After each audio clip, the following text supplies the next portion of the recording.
I'm beginning now to record my memories of my lifespan.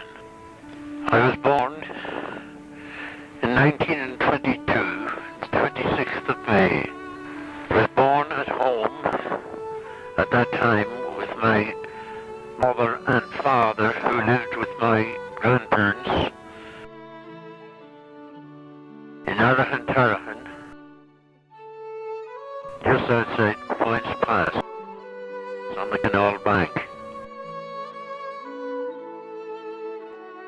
I lived with my parents, I understand, for the first 2 years of my life in Edition.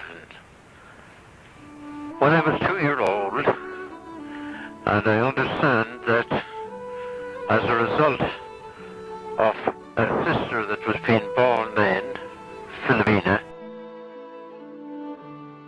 that my other grandparents, who were the Campbells in Acton, they took me there for to rear me. In Acton, there were my Aunt Mary, my Uncle Henry, Uncle Joe, and my great-grandfather, William Kelso. As time wore on, I was the spoiled child. My uncles and my aunts looked after me, and what I wanted, I got. My Uncle Hugh worked in Portadown in the outfitter's business, and he used to come home at night, and he'd always bring me home sweets or something, sherbet in a bag or something like that. And if I was in bed or in the cot, whenever he came home, he would leave it beside the bed for me in the morning. Uncle Hugh made up his mind then for to emigrate. I can well remember my grandfather Monaghan arriving at Acton for to take my Uncle Hugh to the station in Points Pass with all his belongings to set off for Australia. That was in 1925.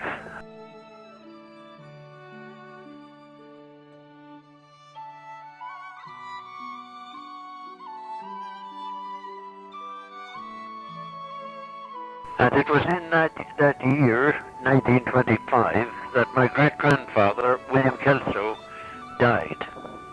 He was just 3 weeks short of his 100th birthday. Uncle Hugh made up his mind then, and he was emigrating to Australia. He took 6 weeks by ship to go to Australia. I remember that after he arrived there,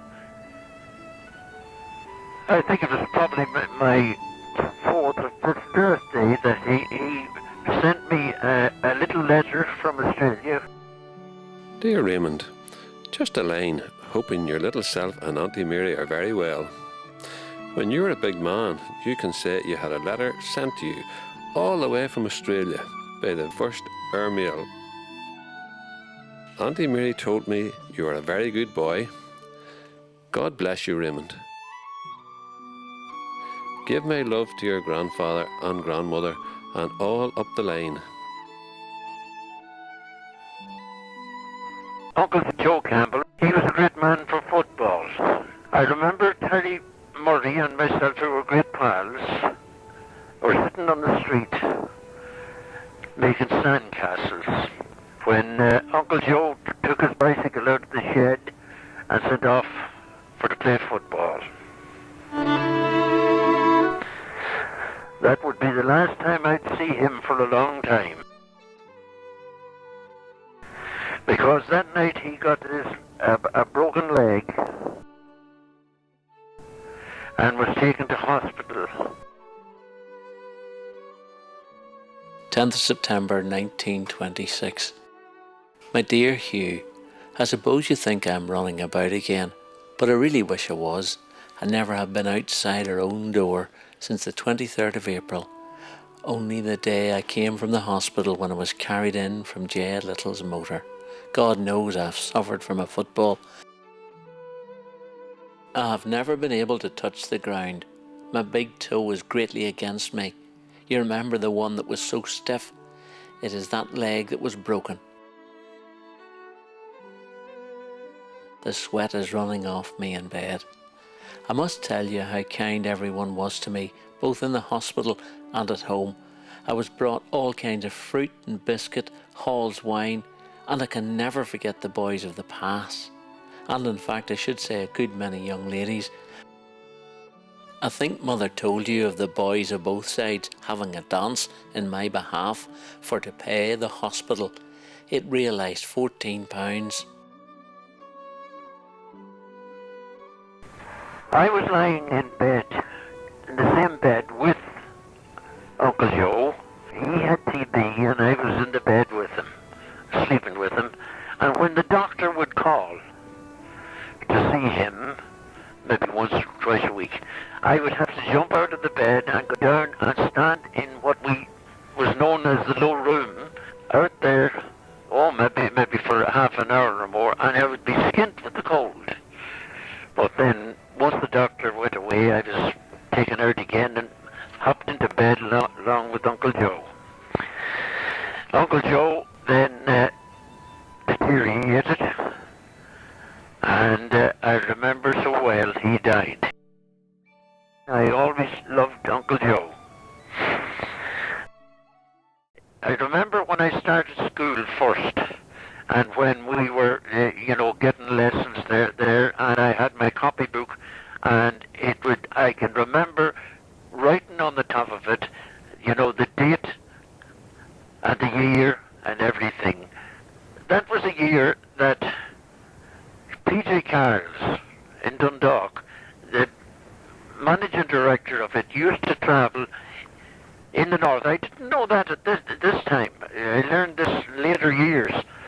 He was going around the place, and he was a lot of paraphernalia about Mick McQuaid, tobacco and that. And it was, given into the school and that. And I can remember reading that. I was doing well at school and getting on good. I was great at reading and mental arithmetic. I remember I'd win a penny or twopence from the teacher for being head of the class. However, that didn't last all my life. My parents in 1928 emigrated. My father, mother, and Francis, Philomena, Ever, and Mary. They all went to Canada.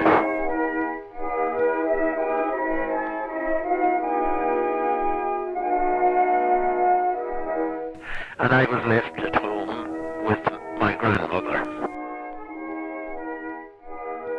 My father, mother, and Francis, Philomena, Ever, and Mary. I was very lonely for a long time.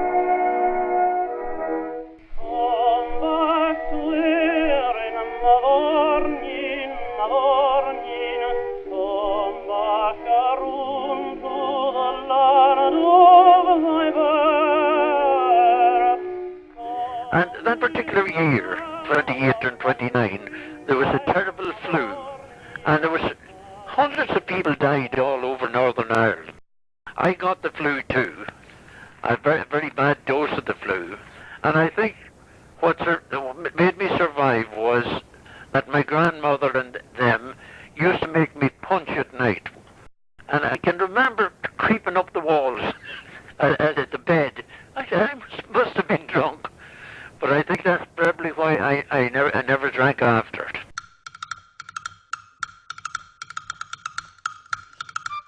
We had two friends of ours that used to come and stay in Acton at the weekends. They were civil servants in Stormont. They came at the set-up of the state, and they were running different departments. I was taken back with them to Belfast for the weekend, and they took me round the place and out to Stormont, showing me the place. She is handsome, she is pretty, she is the belle of Belfast City. She is a godsend, 1, 2, 3. Please will you tell me who is she? Hey. And I remember them taking me out the Antrim Road to where the zoo was. And at the zoo, you climbed right away up a lot of steps, and that's to the top. I never was there since, but I can well remember it. And I was sitting on the steps, looking out over what I now know was Belfast Lough, and where the steamers used to go out and in there coming from America and all. James O'Neill, who was accompanying me and taking me around to show me there, he says that's where your mum and dad and the family went away on the boat to Canada. And I can remember, you know, sitting down and crying and asking when would I see them again.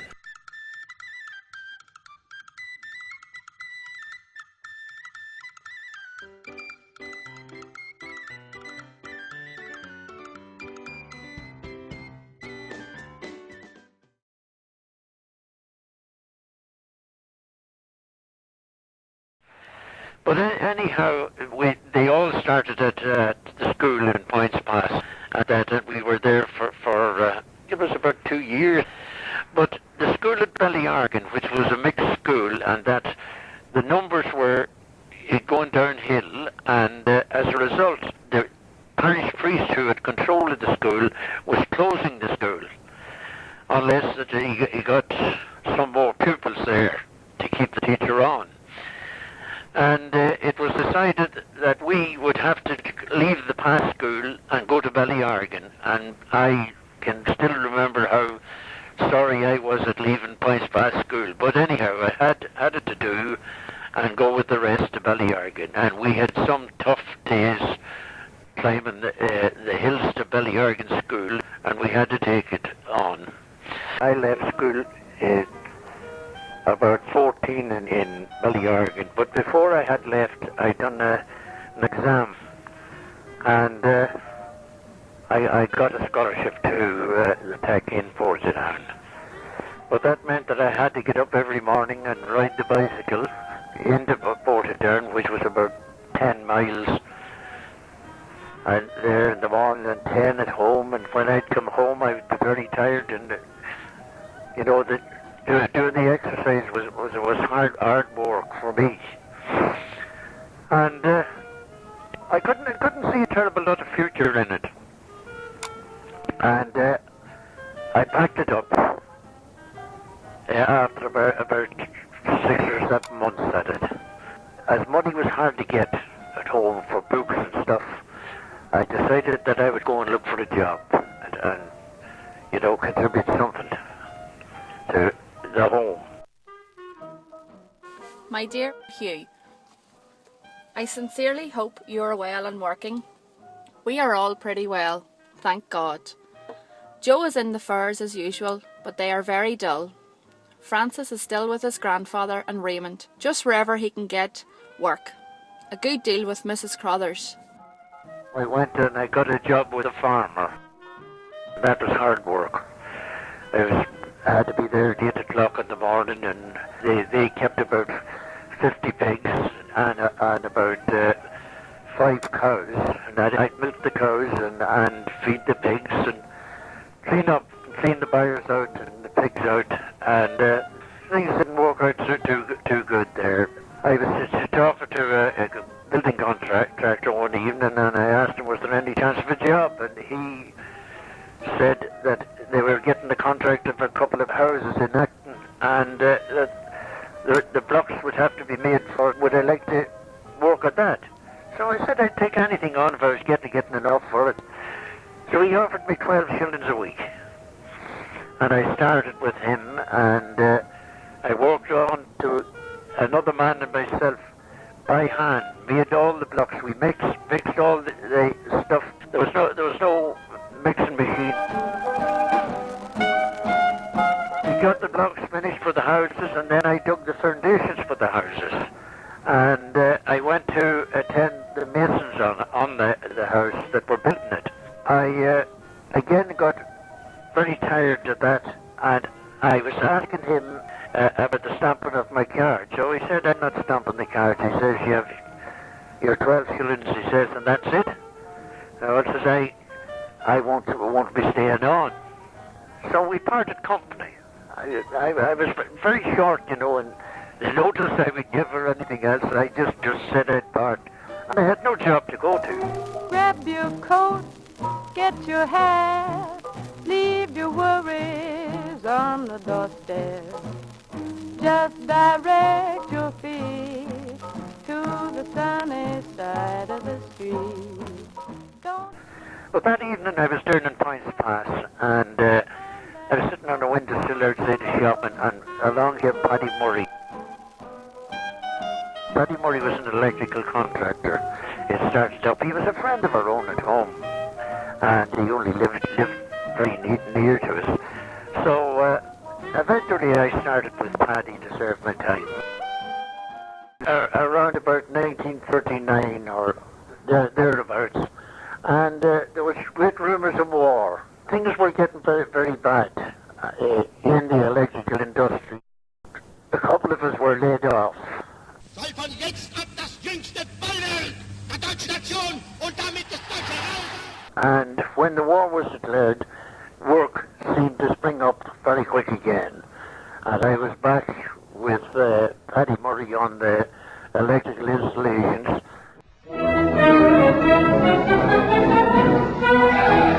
America hasn't been long in implementing President Roosevelt's announcement that American troops would be sent to the British Isles. Here are some of the first arrivals in Northern Ireland, and they certainly arrived in high spirits and fighting fit. Over there,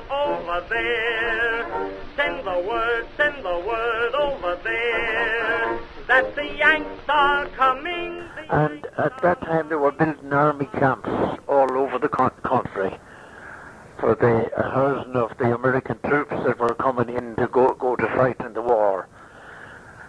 And we got contracts of several of the camps where they were building Nissan huts, and we were putting the light in them and servicing them. A man from Warren Point, who was an electrical contractor, asked me would I go to work for him. Jimmy Byrne was his name. Shipyard in Warren Point had started building tank landing craft, and the money was good there. So I asked Jim Byrne about it, and if he minded if I would apply for a job there. I did apply for a job there, and I got it. And I worked for it for I think it was about three years that I was in that. Last year that I was there, the war was over. And we won't come back till it's over there.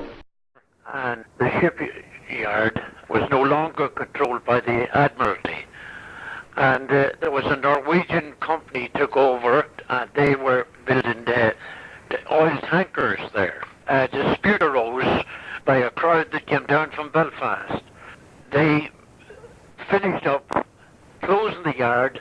The Norwegian firm pulled out, took all with them, and that was the end of that. So we were back on the streets again. I forgot to mention, as I went along that time, I had some social life too, and we used to go a lot dancing to different places and meeting different girls and going out with them for a night or two. And at a dance in Uri, I met Sheila. The dance I met her at was early in the year. It probably was around March or that, and it was a farmer's dance in the town hall in Uri. I danced her, and she was a wonderful dancer, and that's something I loved.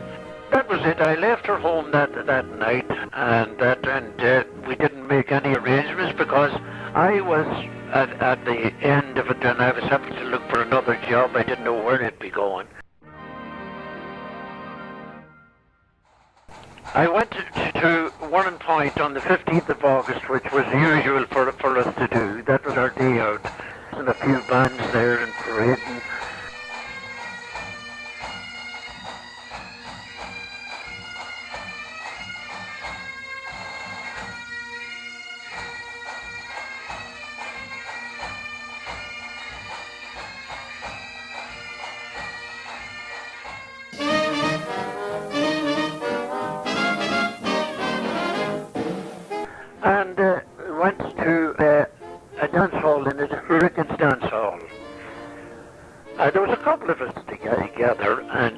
Murray was there, and Des Canavan.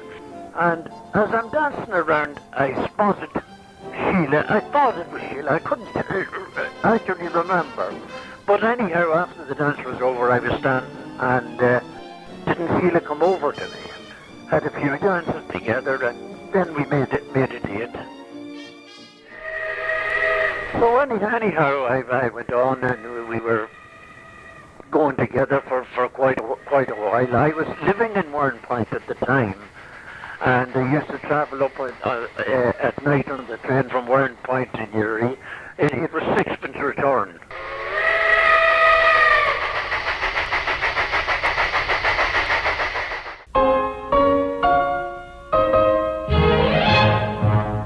The war was over, had been declared.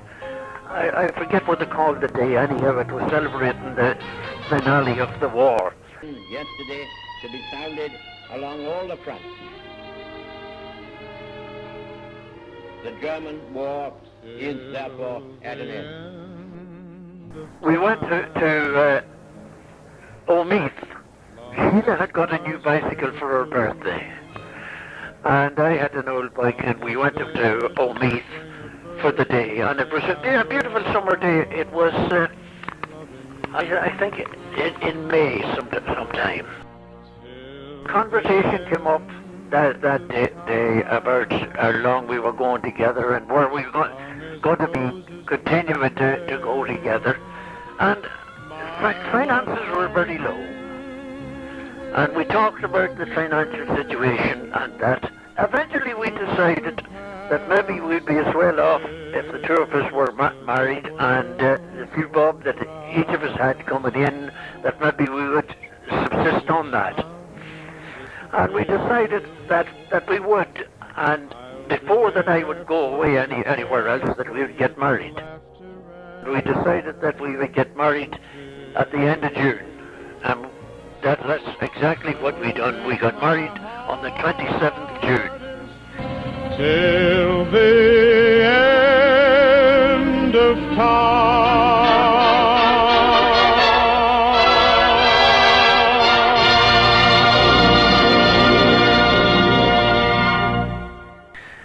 And we got a flat in Warrenpoint, as I was still working in the shipyard at that time with the Norwegian company.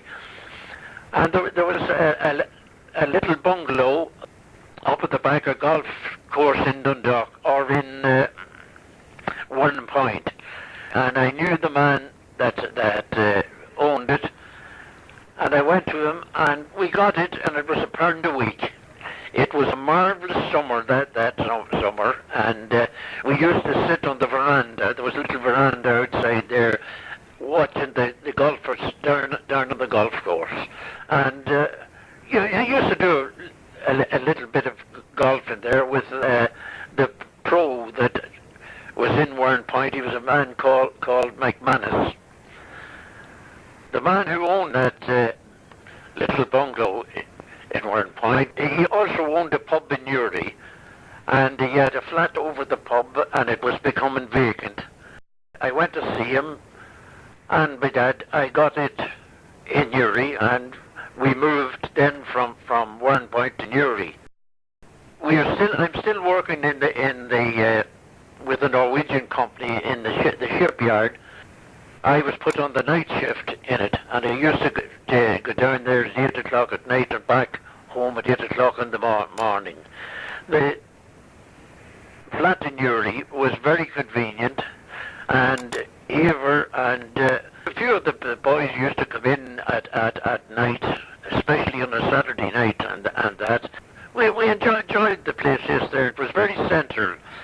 There used to be a clock in the middle of the square. It was Margaret Square was the place where it, and there was a clock in the square there, which is no longer there now.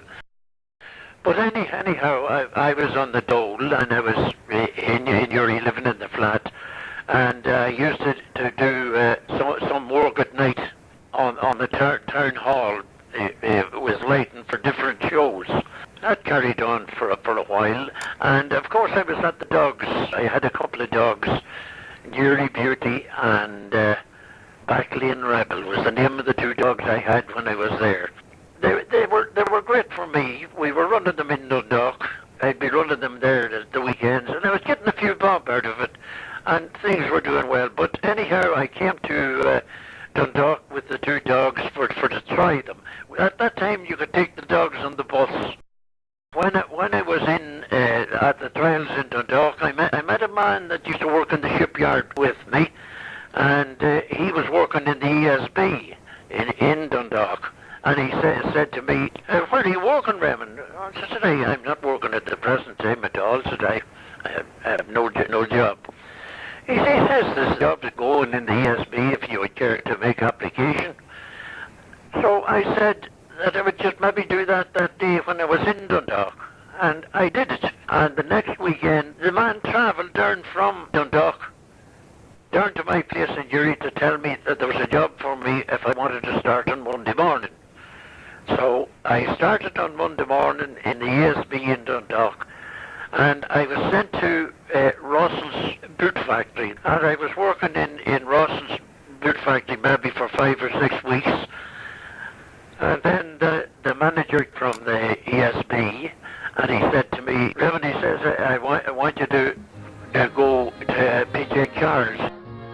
There's a man there, Pat Bulger, he says, working, he says, and there's a bit much for him to do, and they're going to do extra work in it, and he says maybe you would go to it. So I went to PJ Carr's. I was working there for a few months, and still travelling up and down every day on the bus from Uri. When the contracting job was finished in PJ Carr's, and I was gathering up my tools this day. Desmond, who was the manager from the ESB, had said that there was a job in Cavan he wanted me to go to. It wasn't very convenient for me to go to Cavan and leaving the place at home. So I was gathering up my tools anyhow in Carr's factory and that and getting ready to go. And one of the cars came into the workshop, and he was talking to who was the foreman there, Mickey Cotter. He asked what I was doing or what I was packing up the tools for. So I told him I'm being transferred to do a job in Cavan for the SB. He says, "Who told you to do that?" I said, Mr. Desmond. He says, "Don't pack them tools yet." He says, I want to ring Mr. O'Grady. He was the managing director in the SB. So he came back to me in about an hour and a half time. He says, "You're not going to Cavan." He says, "You're staying here." Possibly in about 2 or 3 months' time, he came back to me, the managing director, Charlie Cars, and he said to me, "Would you be interested," he said, "in taking on a job here, taking over the plant?" So I said I would be very interested in it, but provided that I could get a house in Dundalk. "If we got you a place in Dundalk," he says, "would you consider it?" And I said I would. And you know, it never struck me to mention wages or anything, because I was so keen on getting it and getting a house in Dundalk. And I took it, and I got the house in Durdas Hill, and we moved to Dundalk. But anyhow, my money in the ESB was at that time was £10 a week, and when I joined BJ Cars, I got £10.50 a week. The boss had to be promoted and get an increase in wages to be